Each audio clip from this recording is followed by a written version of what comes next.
What's going on? It's E-Mystery. If it's your first time here and you want to find out new facts that will definitely make you smarter and more well-informed, make sure to subscribe and active the notifications bell so you don't miss anything.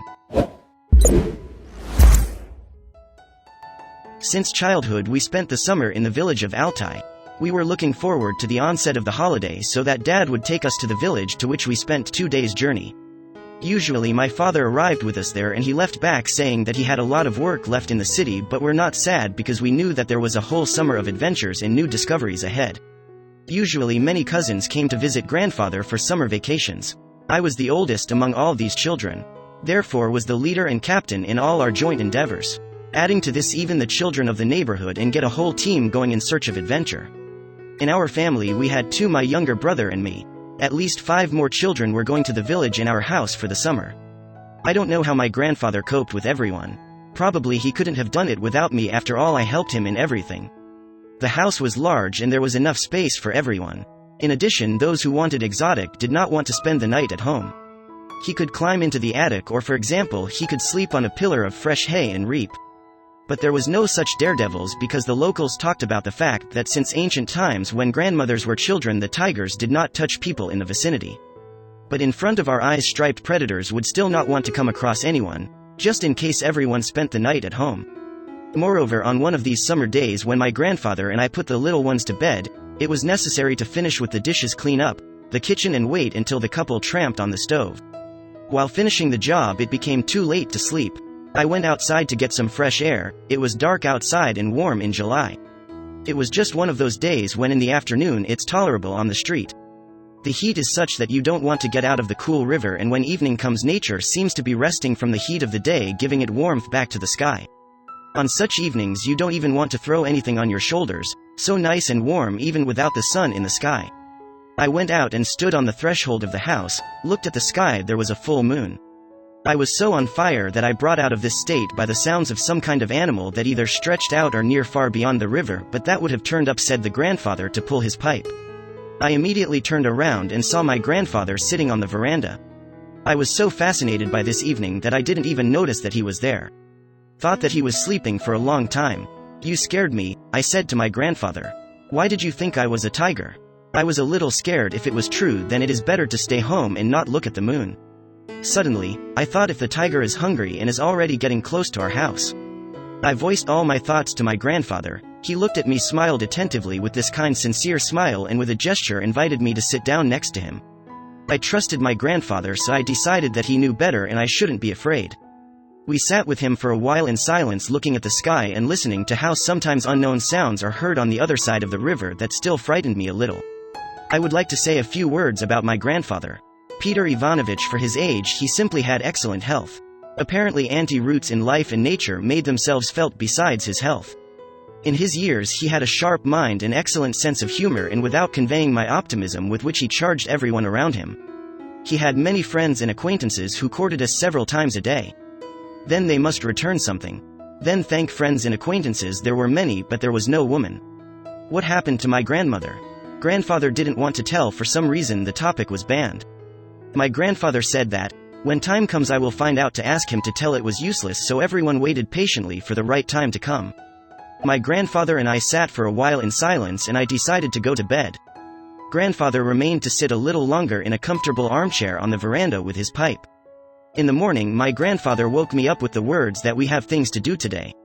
I have to go somewhere. It turned out that I was only going with him. Apparently I need to help him with something in the store in the village. I thought we left the kids for the neighbor elder who promised to feed everyone deliberately, and by lunchtime we had to return home ourselves to get to the village store. At first we walked towards the stop, but at the fork we did not turn towards it but went in the wrong direction.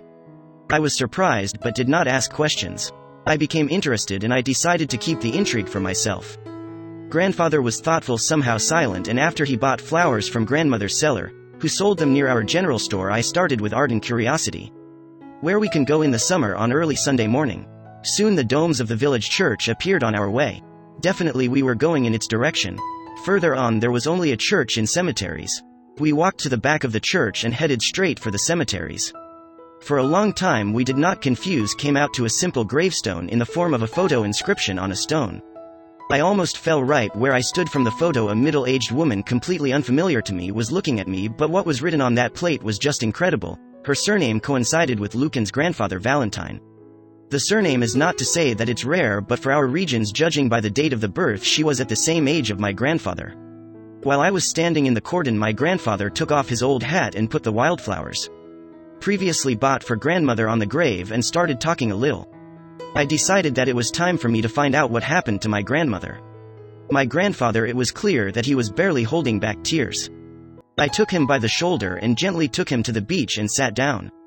And I realized that there would be a different conversation now.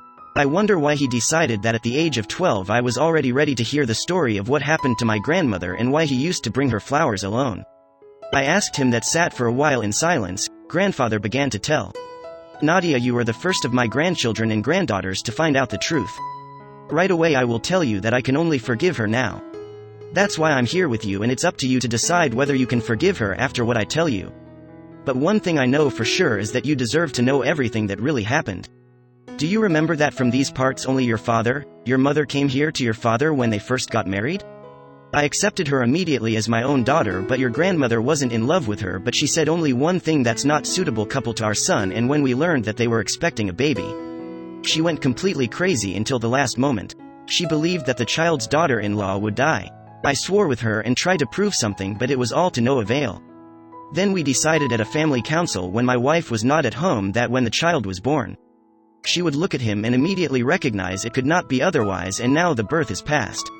A cute little girl was born, and when they brought her home there was a feeling that she would fit the key we could put the dish. Valia seemed to accept her, and even smaller on her hands, everything seemed to be getting better. And one day it turned out that no one was left at home.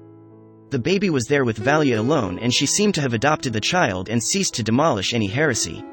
Early we were all delighted. The first to notice that something was wrong was the mother of the child. She returned home and saw that neither the mother-in-law nor the baby were at home.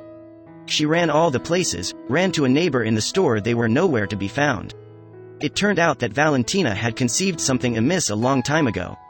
She decided to pretend to accept the child, and she began to plan her revenge. As soon as there was no one at home, she took the baby and went with her to the river. Coming to the very shore, she stretched out her arms and was about to do what she was going to do, when suddenly she heard fish behind her. Her back felt like it was a tiger. She seemed to be changing and forgot why she came here at all. The tiger continued to hand at her, then she slowly laid the child on the ground and jumped into the river herself. I don't know what she was thinking, maybe that the child will save her from the tiger and he can then get out of the river. But the river was rather stormy and it carried her far downstream. The baby continued to cry, then the tiger came up to her. He's no longer a lever. He approached slowly. Meanwhile everyone was already gathering at home. It turned out that someone saw my grandmother going with the child into the forest. Hope remained less and less when suddenly someone shouted that, "Look, there's a tiger." People saw that he carried something. The mother recognized the baby's veil and nearly fainted. Deciding that the worst had happened, the tiger stopped around the people and put a blanket. Coming up to her feet, the mother saw there was the baby unharmed. The baby did not cry. This baby was Nadia. Later we found Valia downstream, and only 11 years later, I was able to forgive her, but what you do with this truth is up to you. For a long time we sat there with my grandfather in silence and then got ready to go home. I think I will come here again, but alone. I need to rethink a lot. Thanks for watching. Please like and share the video in social networks. We'll be right back to you as fast as we can.